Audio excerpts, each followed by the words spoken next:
Have you ever dreamed of visiting a place where ancient traditions meet modern luxury, all against the backdrop of breathtaking ocean views? Morocco's coastal gems of Casablanca and Rabat offer exactly that magical combination. I'm about to show you the hidden gem spots that locals cherish but most tourists never discover. This isn't the Morocco you've seen on postcards. Stay with me to experience authentic coastal Morocco that will make you rethink everything you thought you knew about the North Africa's most enchanting destination.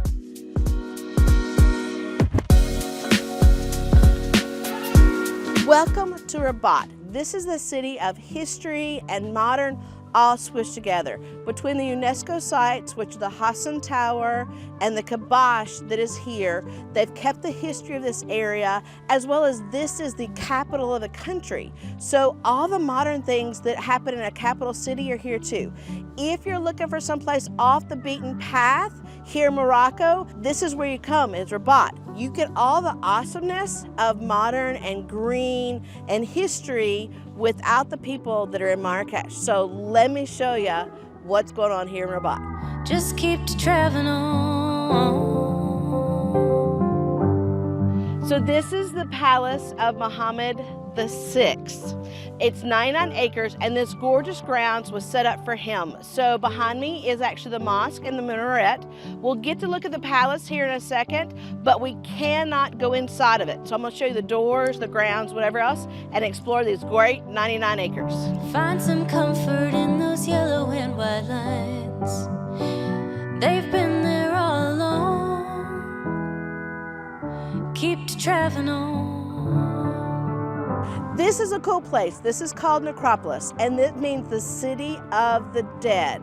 So this is a great structure that was built in 1399, and if you wander inside, there's actually storks, like big storks, on top of all the structures. So it's kind of cool to look at the wall and see what's going on. This is the city of the dead.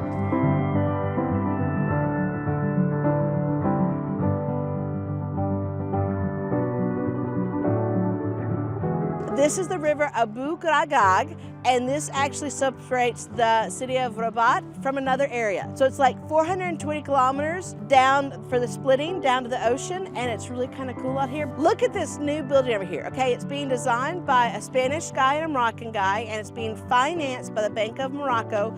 And think about it, to buy an apartment in here is 14,000 euros per square meter. 14,000. I will not be staying, but it really makes a cool picture and a cool structure.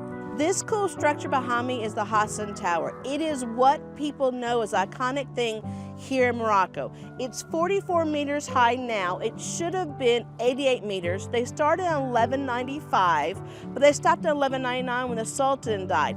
These columns that you see out here actually were supposed to be the covering of the mosque. Think of this. This mosque should have held 44,000 people, and they literally just stopped it. And these columns actually came from one of the Roman cities.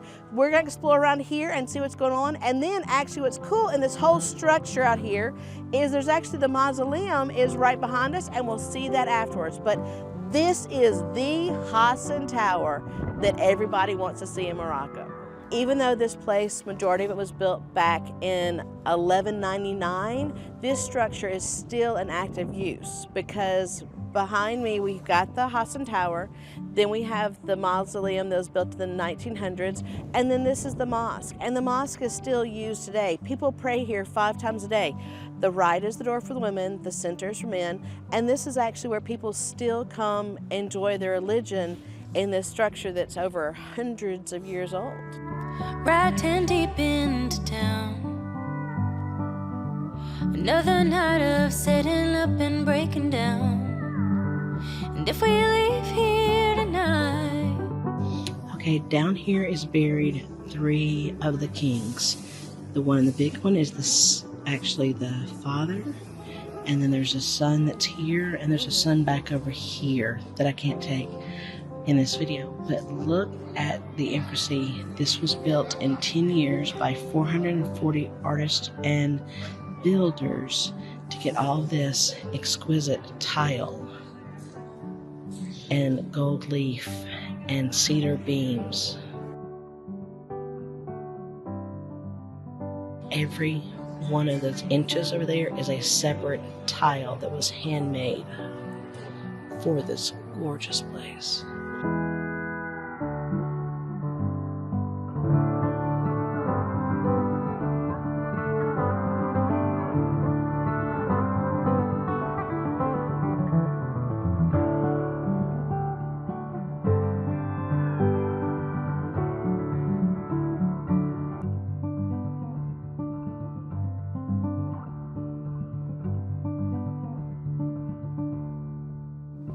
Wipe the sleep from your eyes.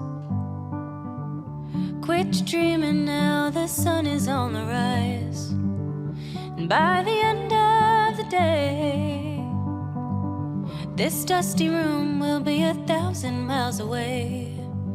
Once heard it said. The reason that Udayas Kasbah is here is really cool. What happened is that out of Spain, when Isabella and them became in power, they kicked all the Muslims out, and the Muslims came here and they formed this Kasbah, this small city, and they developed this. But the cool part about it is that they became pirates.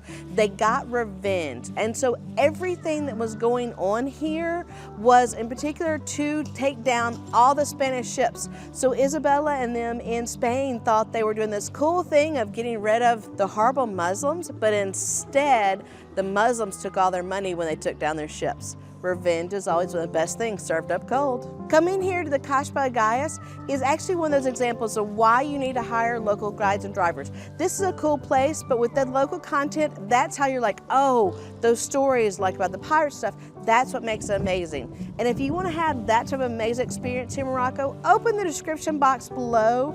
Down there is a link so that you and I can have a chat, and I'll teach you how to do all about Morocco and plan it out for you. So this is the edge of the Kasbah, and this is the Atlantic Ocean. Now you see why it's so successful. From here, they could see all of the boats that were the Spanish, actually that showed up here, and they controlled how things happened with this river, and they were able to kill off all the Spanish and take over their gold. So what a perfect revenge for all the people that got kicked out of Spain. Come down here, enjoy this wonderful view, and take over the pirate ships. The sun is on the rise, and by the end of the day, this dusty room will be 1,000 miles away. Once heard it said in a song. So now we've gotten to the Andalusian garden. This is on the outside of the Kasbah. And this behind me was the summer palace that was built back in the 17th century. This is just a green oasis that's in the middle of the city on the edge of the Atlantic Ocean. Another night of setting up and breaking down. And if we leave here tonight, we'll be halfway to Barstow by daylight. I'll take the wheel if you start to yawn.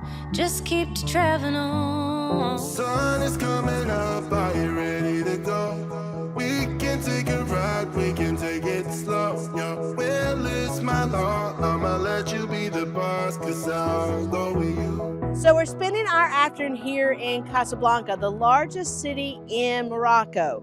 And behind us is the largest mosque in Casablanca and Morocco. It's for Hassan II.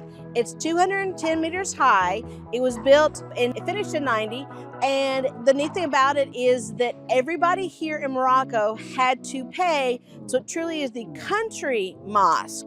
Everybody put in a little bit to pay for it. And then also what's kind of cool is that it's surrounded by the ocean.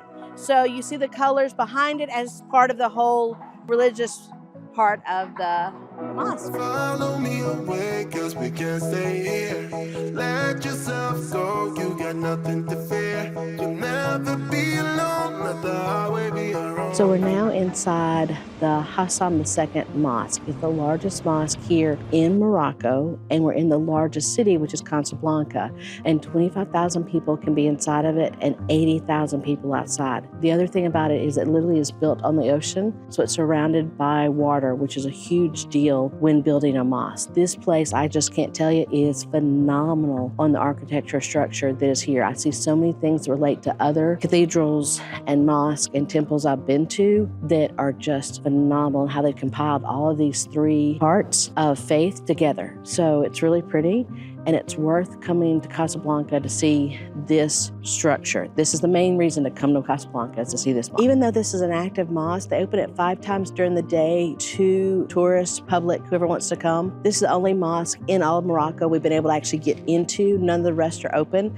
The only thing they request is that you actually take your shoes off and you're respectful of the place that it is. You see this absolutely gorgeous roof above me right here? It actually opens up twice a day to let the air out like they do in the Superdomes in the States. This thing is actually high-tech and automatic, and this thing slides open. So not only is it beautiful, it's tech-savvy too. When you come to mosques like this, they do not require you to actually put on a head covering, but there's a thing that I like to do that is just be respectful of the country where I am and the culture where I am, and if they'd expected the locals, then I'm gonna take care of my part too. Now we're gonna go down below and look at the tulip fountains that people use to wash themselves before they come to prayer. I'm a traveling spirit, I've seen many shores, from the West Pacific to the island of Kenya. They treat me like a son. They're always geometric because in the Muslim faith, you can't do animals or plants. So instead they hand cut each one of these little tiles so that they all fit together to make a pretty picture. I have learned that no one else can carry this load. It's a train where I'm the only passenger on board. Oh, there is beauty to enjoy on this road. But even so, I still feel that I'm alone. I'm alone. I'm alone. I'm alone. Well, make sure you click my next video, because then we're headed to Marrakesh and I'll show you all the color and vibrancy that happens, the excitement over there in Marrakesh. You don't want to miss out on the rest of my Morocco adventure. Leave me stranded, I know how.